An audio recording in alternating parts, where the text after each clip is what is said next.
que com grande voz diziam: digno é o Cordeiro que foi morto de receber o poder e riquezas e sabedoria e força e honra e glória e ações de graças. E ouvi a toda a criatura que está no céu e na terra e debaixo da terra e que está no mar e a todas as coisas que neles há, dizer: ao que está assentado sobre o trono e ao Cordeiro sejam dadas ações de graças e honra e glória e poder para todos sempre. E os 4 animais diziam: amém. E os 24 anciãos prostraram-se e adoraram ao que vive para todos sempre. Aleluia! Oh, glória a Deus! Se você, aqui diz com grande voz, né? Então grande voz sugere grande aplauso. Se você quer aplaudir ao Cordeiro, aplauda, mas com grande aplauso. Tudo é grande, não é? Glória ao nome do Senhor. Olhe para o irmão ainda em pé antes de sentar e diga: digno é o Cordeiro, irmãos. E nós estamos aqui por causa do Cordeiro. Nós não estamos aqui por causa dos preletores, por causa dos homens. Estamos aqui por causa do Cordeiro. Pode sentar, irmãos, nesse momento, em nome do Senhor. Meus irmãos, nós temos refletido um pouco aqui sobre esse texto bíblico. Eu tenho conversado um pouco com os pastores da nossa igreja aqui em Manaus e com os coordenadores da nossa convenção, das reuniões, e também com a igreja sobre as responsabilidades e os desafios da igreja. Então, diga comigo: as responsabilidades e os desafios da igreja do Senhor. Porque há quem pensa, às vezes, o tamanho do obreiro, do líder, se reduz a uma célula de evangelismo e missões, que é um dos métodos, e na minha concepção, o mais eficaz, o mais primoroso, porque dá trabalho, dá emprego espiritual e dá a chance de a grande maioria dos membros terem a oportunidade de trabalhar. Porque muitas vezes quem trabalha é o pastor e uma equipe pouca que está ao redor dele, e o restante dos membros, eles só se alimentam e não trazem para si a responsabilidade que é de ganhar e de consolidar, de treinar e de enviar vidas para o reino de Deus. Mas a igreja está diante de um desafio tão grande, irmãos, que o pastor sozinho não pode fazer, o líder sozinho não pode fazer. Ele precisa formar liderados, ele precisa fazer discípulos para Jesus e também discípulos que possam olhar para o líder, possam imitar o líder, possam se inspirar na vida do líder e no máximo possível da vida desse líder. É claro que eu não sou perfeito, você não é perfeito, nós não somos perfeitos, mas nós estamos a caminho da perfeição.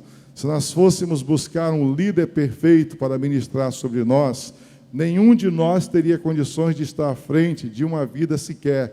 Até eu mesmo, que presido esta convenção e uma igreja como esta aqui, não teria a menor chance, a menor condição de subir ao púlpito, de vir até aqui, embora procure ter o melhor estilo de vida possível, porque também não pode exercer liderança, não pode estar à frente de um grupo de pessoas, não pode estar à frente de uma igreja, uma pessoa que não tenha, no mínimo, qualificações iguais a dos seus membros e, se possível, maiores e melhores do que as dele, porque senão teria membro da igreja que teria condições de estar no lugar fazendo a obra de Deus, porque teria melhor condição de vida.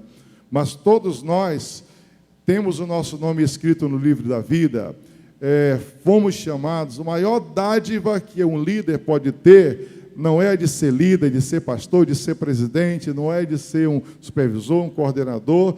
A maior graça alcançada da parte de Deus para a nossa vida é a nossa salvação e o nosso nome escrito no livro da vida. Glória ao nome do Senhor. Isso aqui é a maior coisa que tem.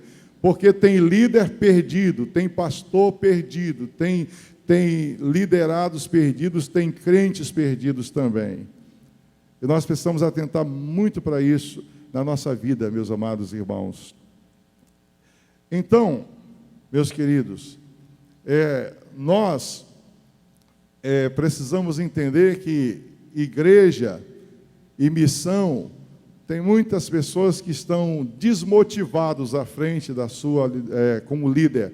Já não tem mais motivação para ser pastor, já não tem, o rebanho já nunca mais cresceu, a pessoa se contenta com o rebanho do tamanho do seu salário. Deu para pagar o meu salário, tá bom. Deu para me dar o status pastoral ou de líder, está ótimo, está bom demais. Para que eu vou ter trabalho de crescer a igreja? Para que eu vou ter trabalho de ganhar almas para Jesus? Para que eu vou ter trabalho de expandir o rebanho? Se o ser humano é um ser problemático, só vai crescer crescendo o rebanho, crescem os problemas, crescem o trabalho, cresce o desconforto. Mas eu quero dizer para os irmãos, crescendo o rebanho, não cresce problema, não cresce só o trabalho, cresce a glória, cresce a alegria, cresce o vigor, cresce a presença de Deus, cresce tudo crescendo o rebanho. Então, uma das aferidores da presença de Deus na vida da igreja é crescimento. Diga comigo, crescimento, irmãos.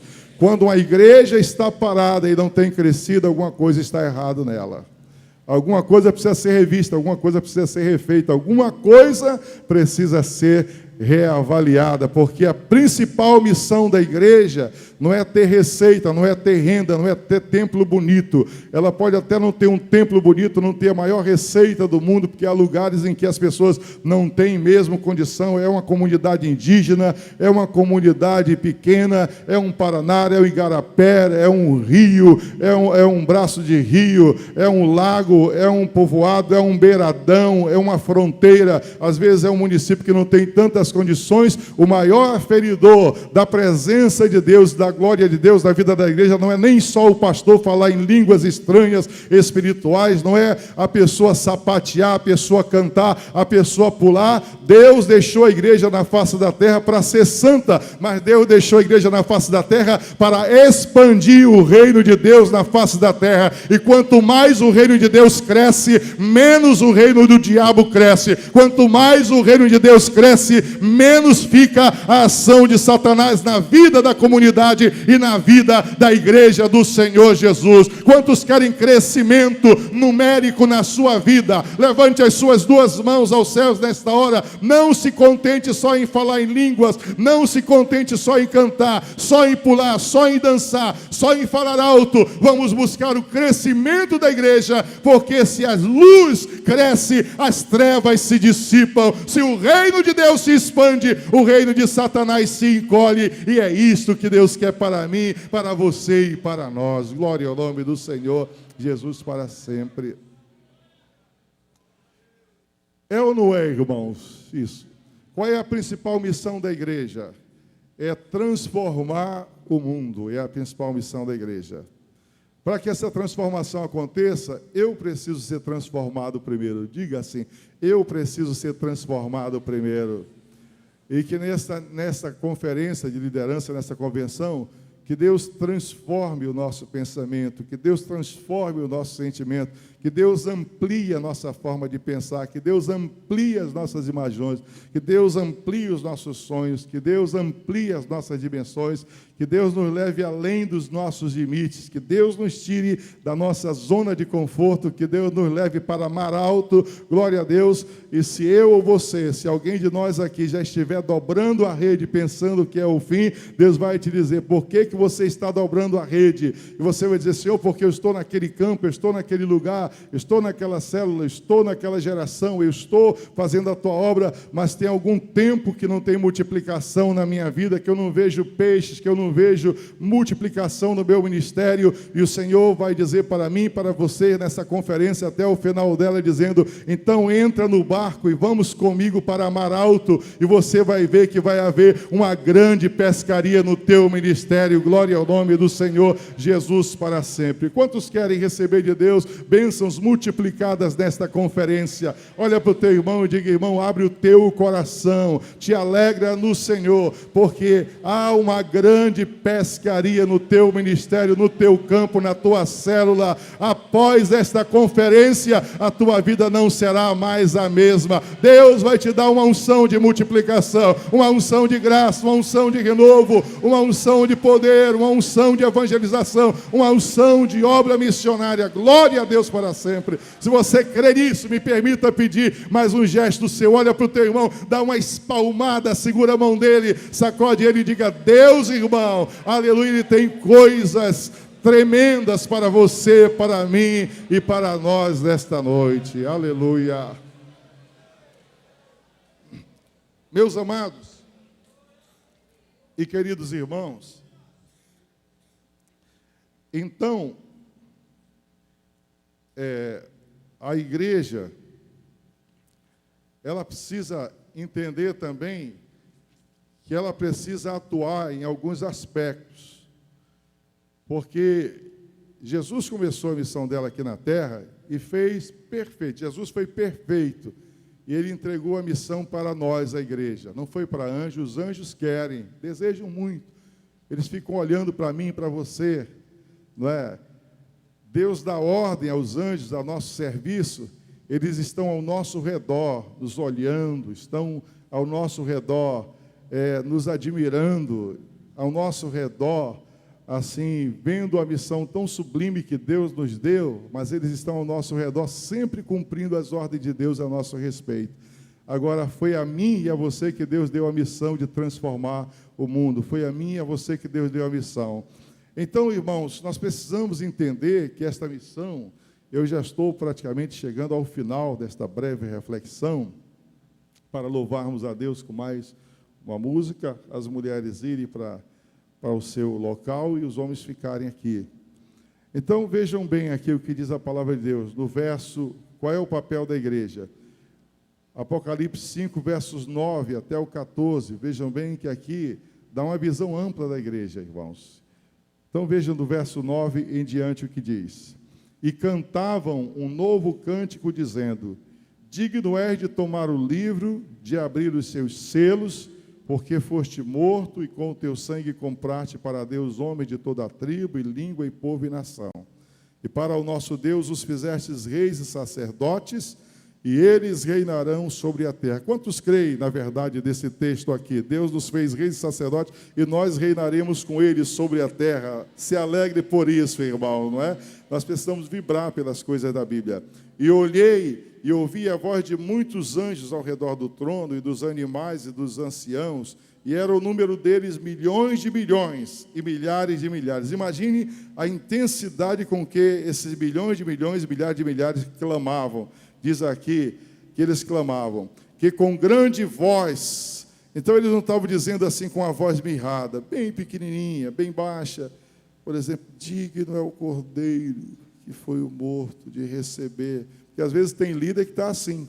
Ele vai fazer as coisas, só vai para baixo. Entregam as coisas para ele começa, entregam as coisas bem-sucedidas. Uma igreja abençoada, uma congregação abençoada. Às vezes ele pega uma célula abençoada e tal, e quando ele pega, ele começa e vai bem. Depois o cansaço bate, e ele, quando começa o ministério, começa falando alto, clamando alto, digno é o Cordeiro, e com todo o ânimo. Mas aí o tempo vai passando, tem alguns que multiplicam esta voz, que se somam ao céu, se somam à terra, e se sobrepõem ao inferno, e gritam bem alto, e bradam com grande voz, na alegria ou na tristeza, no sorriso ou na lágrima, na bonança ou na adversidade, na escassez ou na fartura, ou na paz ou na tormenta, na doença ou na saúde, na vida ou na morte. Nada altera a intensidade da voz com que as pessoas clamam ao Senhor. Quantos querem ter um equilíbrio para maior no seu ministério e na sua vida? Glorifique ao Senhor, dê glória a Ele, exulte a Ele. Se você puder, aplauda Ele, ou louve ao nome dEle, porque, meus amados irmãos, as lutas, as adversidades, as coisas que vêm na nossa vida, não vêm para diminuir a intensidade com que nós adoramos a Deus, mas vêm para nos motivar a tornar mais intensiva, mais alta, mais ungida, mais poderosa e mais imponente a nossa adoração a Deus. Então está dizendo aqui que com grande voz, diga comigo que com grande voz, mais uma vez que com grande voz, mais uma vez que com grande voz, porque essa voz está baixa, que com grande voz, mais uma vez que com grande voz, diziam: digno é o Cordeiro que foi morto de receber o poder e riquezas e sabedoria e força e honra e glória e ações de graça. Então nós precisamos sintonizar a nossa voz ao céu. A nossa voz aqui precisa ser grande. Diga comigo agora, a minha voz precisa ser sempre grande aqui. Glória a Deus. A tua voz precisa ser sempre grande. Olha para o teu irmão e diga, a tua voz precisa ser sempre grande, irmão. Voz fala, olhe para mim aqui, voz fala de determinação. A voz expressa o caráter da pessoa. A voz expressa o ânimo da pessoa. A voz expressa, quando você pega na mão de uma pessoa que a mão dele sempre está frouxa, a mão dele sempre está para baixo, a voz dele sempre é uma voz esmorecida, esse líder está morto. Glória a Deus. Se você pegar na mão de um líder que a mão dele é frouxa, está sempre para baixo, a voz dele só o leva para baixo, este líder não tem missão, ele não tem alvo. Pega na mão dele, sacode ele e diz: seja cheio do Espírito Santo, irmão. Receba a graça de Deus multiplicada na tua vida pessoal, na tua família, no teu ministério, na tua célula, na tua igreja. Seja cheio da graça de Deus, seja cheio do Espírito Santo de Deus, porque seja na luta ou na dor, seja no sorriso ou na lágrima, seja na alegria ou na tristeza, seja na bonança ou na adversidade, seja no bolso cheio ou com o bolso vazio, seja com sapato novo ou sapato furado, seja no campo pequeno ou no campo grande, nada altera o tom da minha voz. Eu vou bradar em alta voz: digno é o Cordeiro. Ele é digno, Barreiros. Ele é digno.